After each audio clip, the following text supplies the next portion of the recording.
Assalamualaikum warahmatullahi wabarakatuh. Oke, selamat datang semuanya di channel ini. Semoga kita dalam keadaan sehat-sehat semuanya. Baiklah, kita akan belajar mengenai fungsi komposisi. Nah, ini adalah pelajaran kelas 10 SMA. Tepatnya kita akan belajar dari komposisi dari dua fungsi.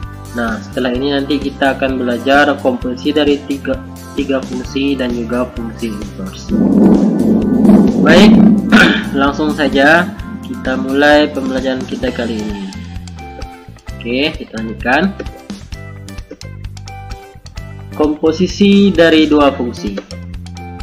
Misalkan diberikan dua buah fungsi, yaitu f(x) dan g(x). Dapat dibentuk dua jenis fungsi komposisi, yaitu yang pertama ini.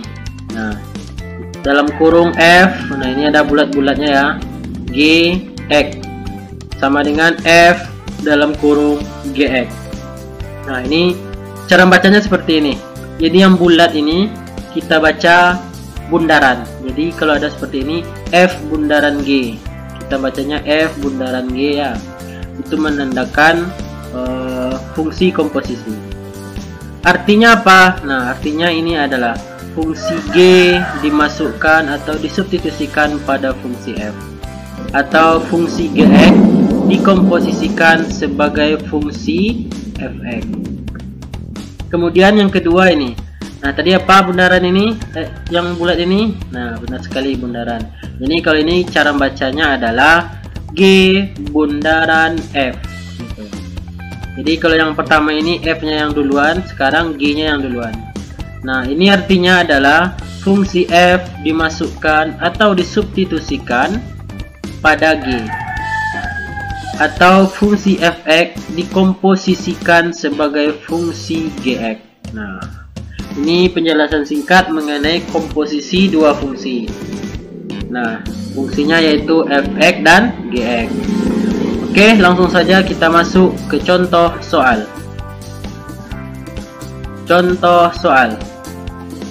Diketahui f(x) sama dengan x kuadrat tambah 7x dikurang 5 dan gx sama dengan x tambah 2. Tentukanlah. Nah, yang pertama ini f bundaran g, yang kedua g bundaran f, dan yang ketiga tentukanlah nilai a jika f bundaran g a sama dengan 3. Oke, bagaimana penyelesaiannya? Yuk kita simak penjelasan berikut ini. Nah, jawaban yang pertama, soal yang pertama adalah yang ditanyanya adalah f bundaran g. Ingat tadi ya, f bundaran g itu adalah f dalam kurung gx. Nah, sama dengan f. Nah, coba lihat f dalam kurung gx. Gx-nya apa tadi? Nah, gx-nya adalah ini x tambah 2. Nah, ini dari sini ya, x tambah 2. Nah, ini x tambah 2. Jadi f dalam kurung gx berubah menjadi f dalam kurung x tambah 2. Nah, sementara f(x) kita punya adalah x kuadrat ditambah 7x dikurang 5. Nah, ingat ya yang f(x) tadi. Ini kita punya soal yang diketahui tadi. Kemudian sehingga f dalam kurung x tambah 2 kita substitusikan atau kita masukkan kepada fungsi f(x) ini, sehingga berubah menjadi x tambah 2 kuadrat. Nah, artinya x yang ada pada fungsi f(x) kita ganti menjadi x tambah 2. Nah, makanya dia berubah menjadi x tambah 2 kuadrat. Kemudian sini berapa ya? 7 dikali x tambah 2, karena di sini x kita ganti menjadi x tambah 2 dikurang 5. Oke, benar sekali. Nah, sekarang x tambah 2 kuadrat, coba kita lihat penjabarannya. Nah, ini x tambah 2 kuadrat ini bisa kita ubah menjadi x tambah 2 dikali x tambah 2. Nah, kita kalikan yang pertama, x tambah x, bukan, x kali x apa? Benar sekali, x kuadrat. Kemudian x dikali 2 hasilnya adalah 2x, benar sekali. Kemudian 2 dikali x hasilnya adalah 2x.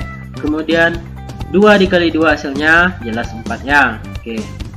Sehingga kita peroleh hasilnya adalah X kuadrat tambah 4X. 4X dari mana? Ini adalah 2X ditambah 2X. Kemudian ditambah 4. Nah, hasil yang ini kita pindahkan ke bawah. Nah, kita pindahkan ke sini. Karena dia sama dengan X tambah 2 kuadrat. Kita pindahkan dia ke sini. Kemudian ditambah 7X ditambah 14. Dari mana datang ini? 7X tambah 14. Ya, dapatnya dari sini. 7 dikali X hasilnya 7X. 7 dikali 2 hasilnya adalah 14. Kemudian dikurang 5. Nah, kita selesaikan. X kuadrat kita urutkan terlebih dahulu. Yang berpangkat 2 terletak di depan. Berarti X kuadrat yang pertama, kemudian disusul oleh 4X, disusul oleh 7X, kemudian yang tidak ada X-nya 14 dikurang 5. Nah, X kuadrat dia sendirian, makanya dia sendirian. Nah, 11X ini dari mana datangnya? Ya, hasilnya adalah dari 4X ditambah 7X.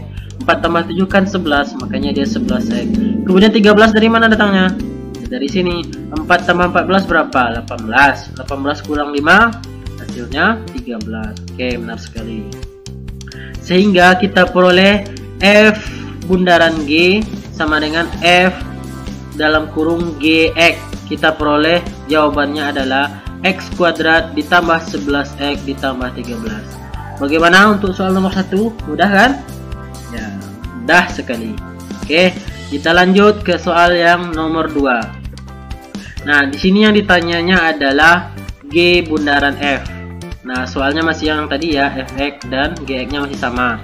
Dan yang ditanyanya adalah G bundaran F. X. Nah, jawabnya seperti ini. Nah, ingat tadi G bundaran Fx sama dengan G dalam kurung Fx. Nah, kita ingat Fx kita punya apa? Nah, benar sekali, yang kita punya adalah ini yang panjang ini. Ini yang kita punya.